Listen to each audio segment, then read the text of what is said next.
Hello everybody, the iLord Root here, and welcome back to another episode of Let's Play Kerbal Aerospace program. So I decided to hold off on doing the hat series a bit, largely because of the fact that they do take a while to work with. However, I do have a couple of planes I want to showcase, and the first one is going to be based off of a really interesting concept back from the 60s. So you can see we have here this rocket that we're going to do on the launch pad, and I remember, telling you we weren't going to do many rockets. Well, this is one of the exceptions here. This is my implementation of the Dyna-Soar project, and we'll just throttle down. We're immediately going too fast. But Dyna-Soar was basically, in some ways, a precursor to the shuttle.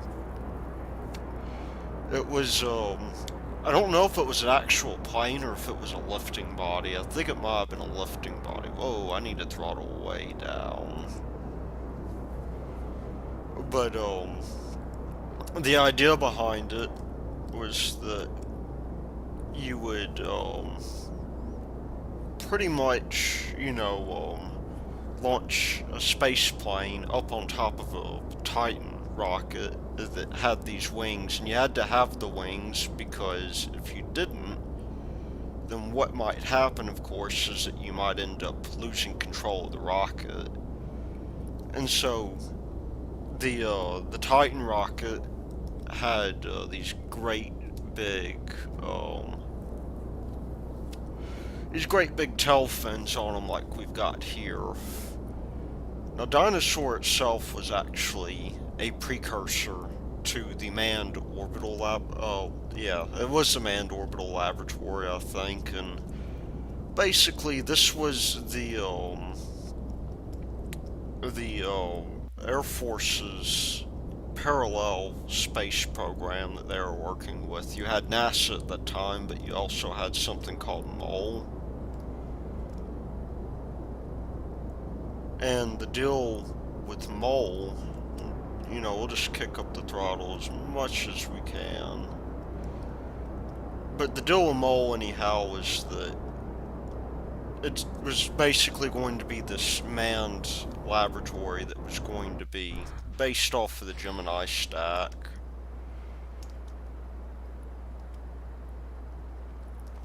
Let's just get our time to apoapsis stabilized here.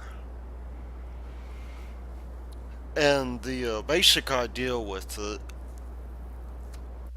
is that, they would use this to spy on the Russians. That would be, it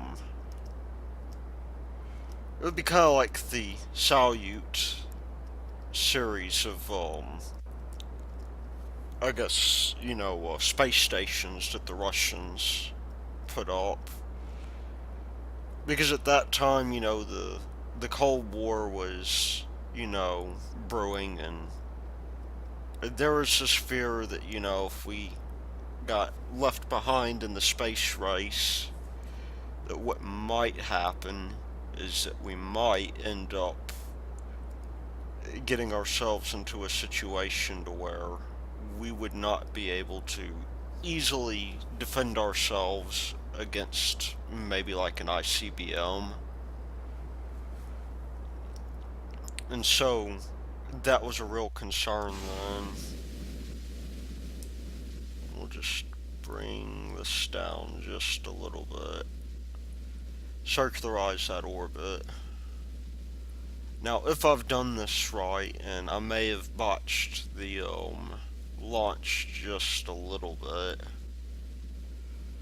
but what should happen is that we should have just enough fuel to circularize our orbit. And then we also want to, in addition to that, we want to do some other things as well. We definitely want to, get this guy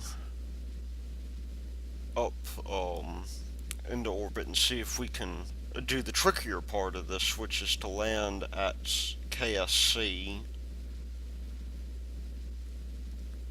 That doesn't really seem so tricky at first, but it can be.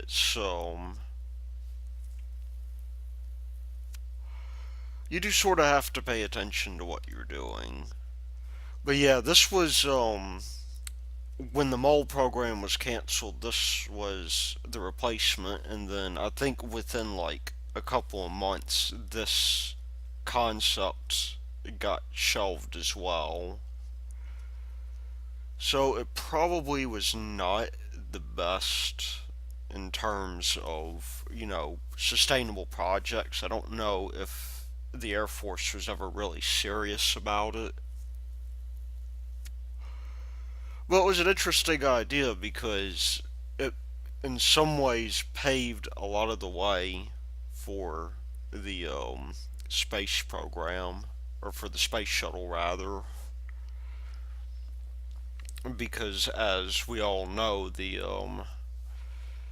idea of having these space planes was kind of science fiction before that point.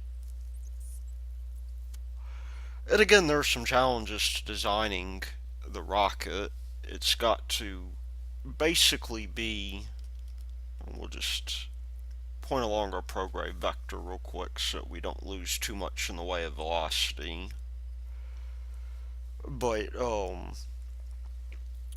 even getting a plane up into space is a challenge because of where the center of lift is on a plane. Now, the space shuttle initially was going to be a lifting body design, if I'm not mistaken. And the deal with that design is that the basic idea is you don't have any wings. Now, unfortunately, KSP's physics don't really allow for lifting bodies. Scott Manley has done a little bit with lifting bodies in Ferrum Aerospace, but lifting bodies are a little bit difficult to design anyhow. And so that changes our design somewhat. We've got a small tailplane on here that's essentially one of these flaps here, and that will help us greatly. Let's just take a look at our orbit. I think this is actually a little bit better than last time. We're not going to need much in the way of velocity in order to reach our apsis, which is going to be nice. The other thing that's really nice as well is that we've got a light built in for free if we lower our landing gear. Although you can't really see it. It's green for some reason. I don't know what the deal with that is, but we'll pull that gear back up and we'll get ready for apoapsis to stabilize. So that's the nice part about this is that this actually isn't too bad of a deal. You don't have to worry about, for instance, parachute failures. You might have to worry about, structural failures on the wings, and so for that reason, you might want to put a parachute down on that. Let's just get this going here. That's pretty good. I think that will be nice. And you'll notice too how sprightly this craft is. This is a very agile little craft. You got a lot of amenities on it. Now, it's not going to be good for maybe doing science, because you can't really go anywhere with it besides low Earth orbit. but it is a pretty nifty idea. So we'll just time warp to our burn point here.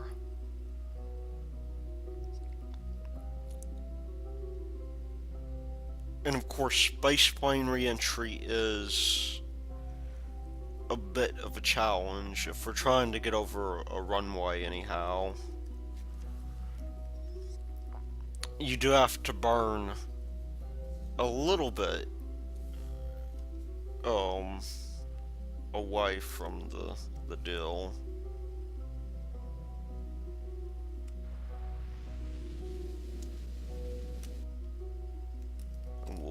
Whoa.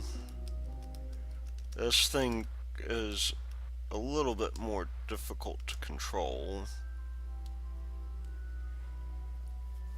That is probably good enough there. So we're now in a nice little orbit, and we want to, I mean, we could let this thing roam around in orbit for a bit, but we want to do something better. We want to,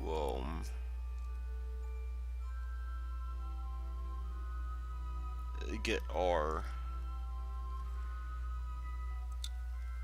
deal going on here.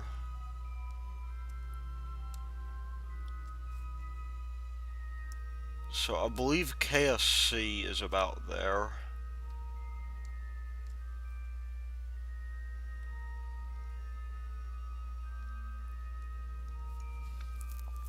And this should mean that whenever we reach the sky here, we can take that remaining 231 meters per second of delta V and basically use that to get ourselves in control.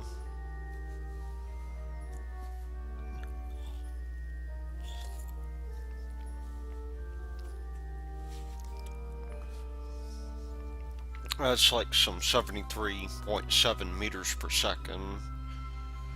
This thing, as it turns out, is actually pretty efficient because even though the specific impulse is a little bit lower than we'd rather have it, the nice thing about it is that I guess it uses so little fuel and it's so light that it can get away with that. And even that 30 kilonewtons of thrust is going to be worth it. So I'm going to burn at 2 here. And there we go.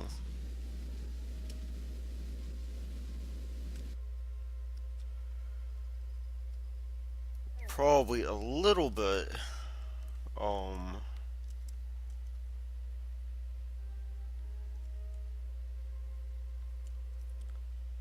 you know, I don't even know if,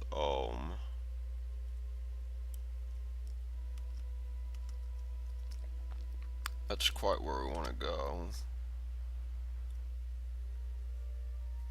Yeah, we overdid it just a little bit.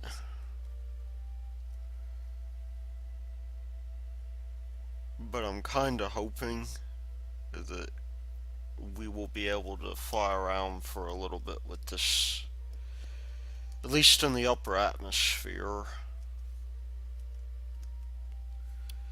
So let's get this thing down here, and we're going to be bleeding off some velocity here.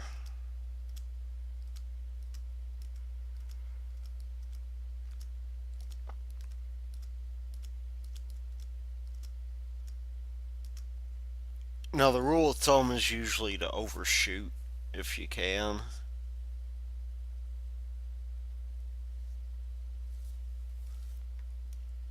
And the reason is that you can always get rid of energy if you need to. Although this thing probably does not have the most stable flight properties.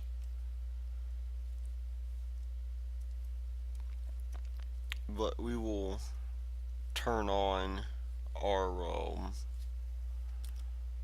our deal here. Although this will probably, when we hit the atmosphere, which will be soon, this may allow us to bleed off a little bit more in the way of, velocity here.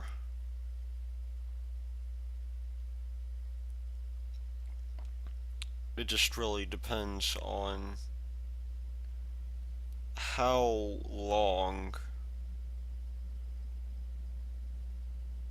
it would take. So, yeah, unfortunately, this isn't going to work the way we want it to.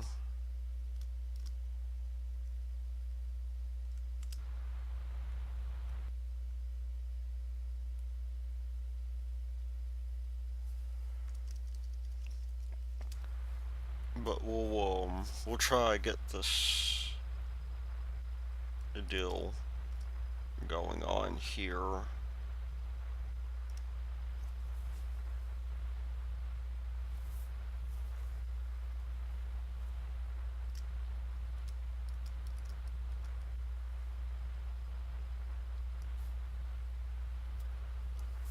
And so this is going to be the slow part.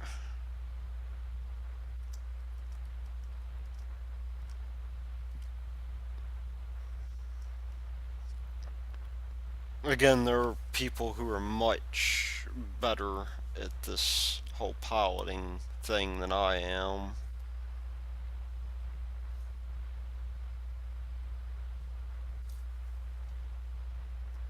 Or maybe we'll wait for our velocity to come down.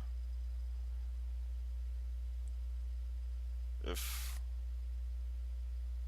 not just a little bit.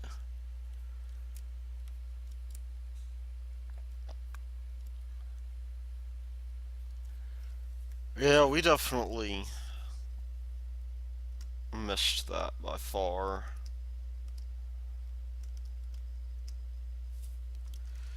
So, what we could do is we could get this guy going to land on our, we don't really want to land on the mountains here. That would probably be bad for us, so the question is,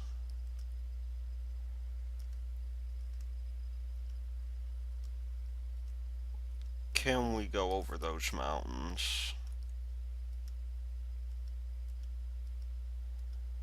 If we can glide over those mountains, then that'll be fantastic.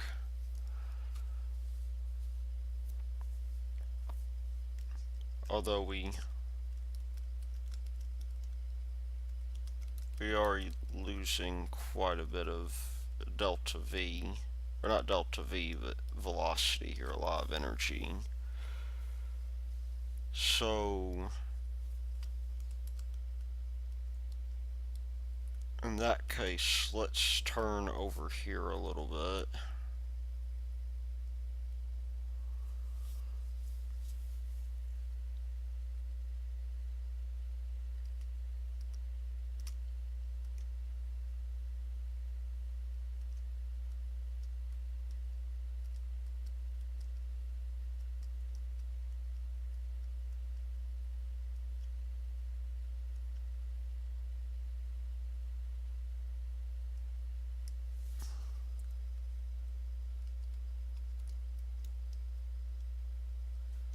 And let's maybe turn around.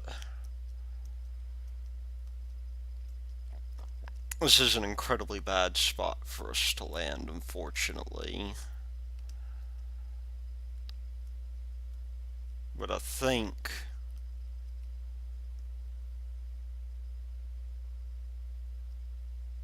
if we're careful,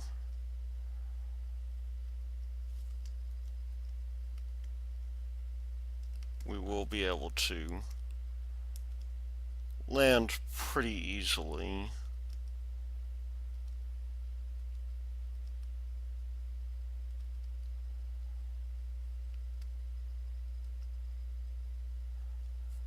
And if nothing else, we can turn around. Given this craft's agility, that may not be as difficult as it might look, even though this is a bad, in fact, it's a really bad place to land.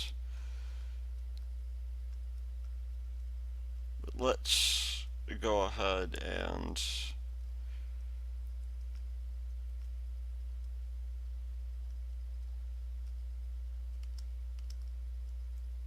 turn this guy around.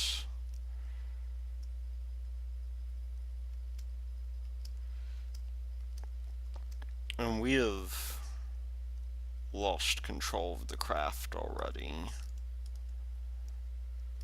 Well, the gear are coming out at least.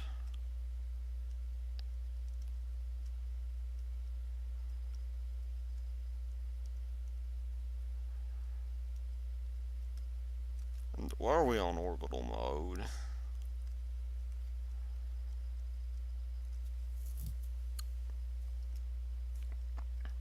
I'm gonna try and at least get this pointed towards land that is relatively flat.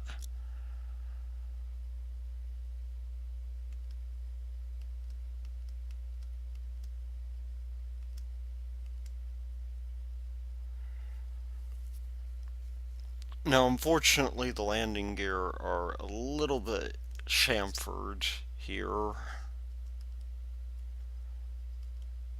which is a bit unfortunate, but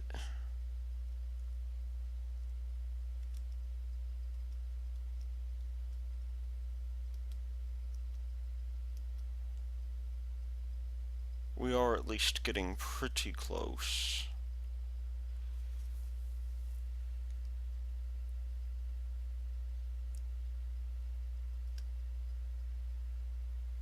And the idea is we want to slow down enough to where whenever we hit the this beachfront here, that is to say, whenever we come in landing up the side of this hill, that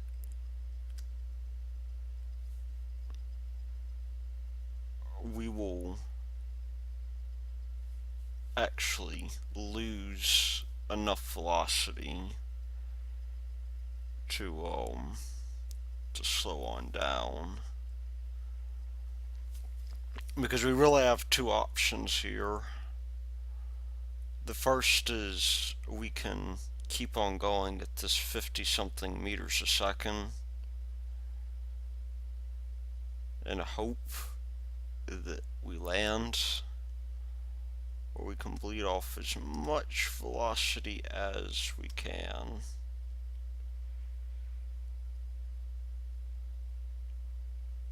And that's going to have to be our approach here.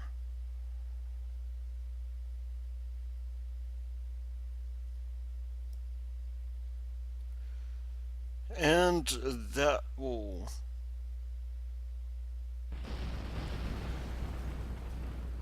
that almost works. I picked a really bad landing spot, to be fair, but that that part almost worked. Well, let's give up on that for the moment. It was an interesting little test. Let's go back to revisiting our biplane. Now this one, as it turns out, is it's a very difficult thing to get going. And I'll tell you the reason why. The we did the tail dragger design on this. And so in a tail dragger, pardon me, you have your wings up front, and you can imagine that causes center of lift issues. Not only that, but these jets are a little bit too powerful, even when I do thrust limiting on them.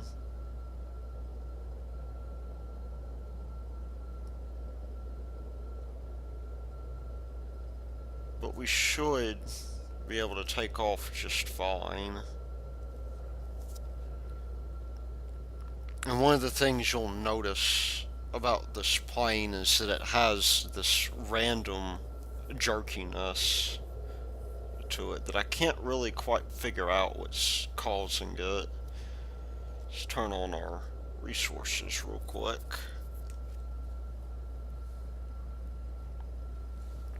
Adbro seems very scared, and he ought to be, to tell you the truth. This is not an easy plane to fly, by any means. And so, we'll get up to a respectable height, and we'll actually maybe try to land this.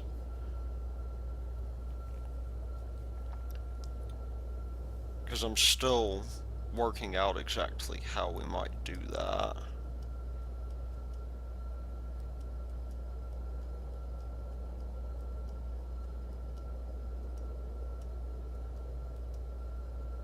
You can see it's very jerky, especially when we do the turns. There's just going to occasionally be these violent jerks in the motion that'll bring us off course just a little bit. And I haven't quite figured that out. Maybe it's a fuel balancing issue, although it looks like everything is properly balanced. So I don't think it's that. Let's start out by beginning to turn ourselves around. We want to go to 270 or so.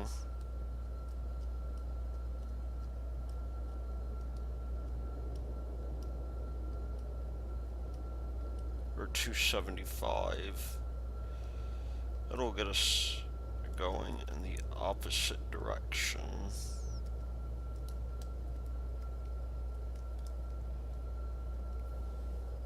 So let's see, where are we at? Oh, it's 225.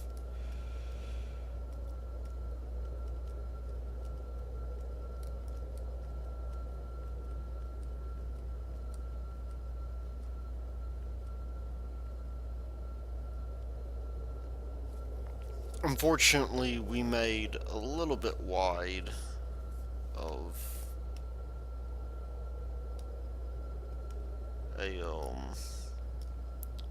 a deal here.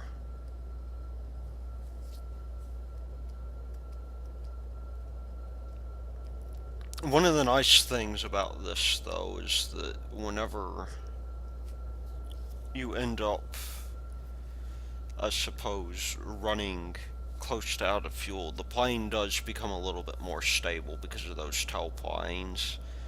Now, I actually had to do a little bit of work with this because my first thought was to put these wings on the, I guess right here on the tailplane. Those small wings that are like the right triangles. And the trouble with that is that if you do that, and you end up with this one problem where it doesn't really matter like what you do, like they'll block the engines because for some reason the engines just don't know how to deal with them. And so these jet engines, as it turns out, are not very good for pusher designs, or I guess this would be a puller design actually. They have significant issues with that.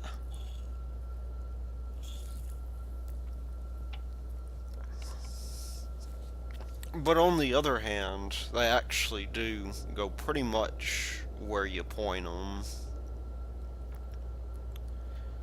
And this has actually been a little bit more stable, although you can probably see it struggling a little bit.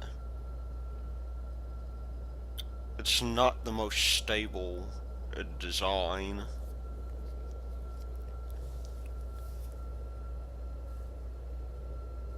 And one of the things we did to help a little bit with the lift was that we used the delta winglet up here and tried getting it as level as possible. But on the horizontal, we used those winglets for their improved control. Because the delta winglets, they don't seem to have much in the way of control available. Let's begin to turn here. We'll just bank a little bit.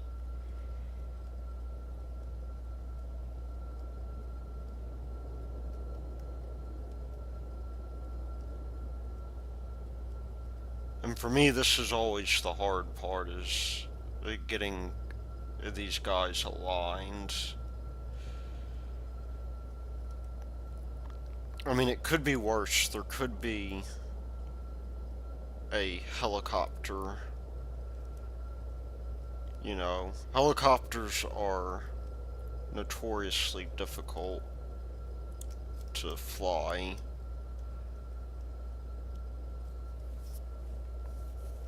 Even this, like, it isn't too bad, and maybe it's just SAS is working against me a little bit. But yeah, see, we got a little bit of jerkiness there.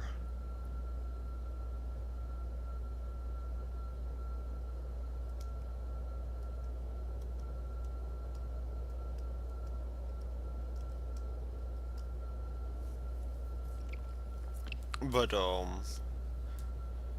yeah, like, SAS, like, it does seem to want to, fight me a little bit.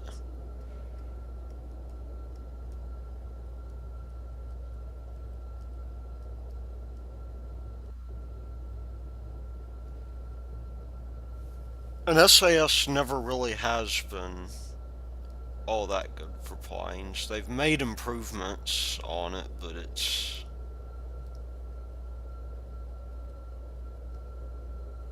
not the best still here. But I think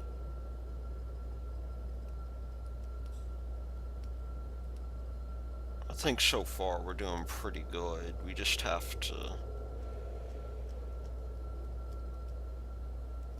not descend as much. I am coming down a little bit too fast.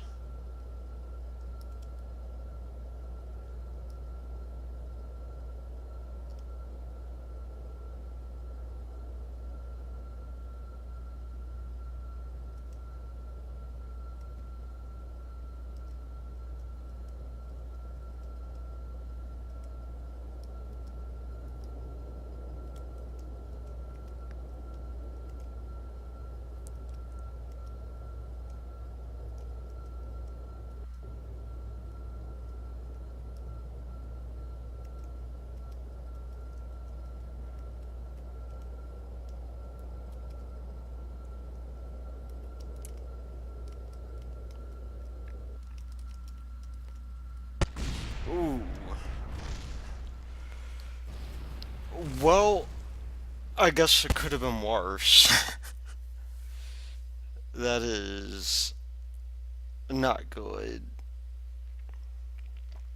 Well, yeah, I mean, I think that That's pretty good for now. I'm just going to recover this debris real quick. This lone engine that's spread here.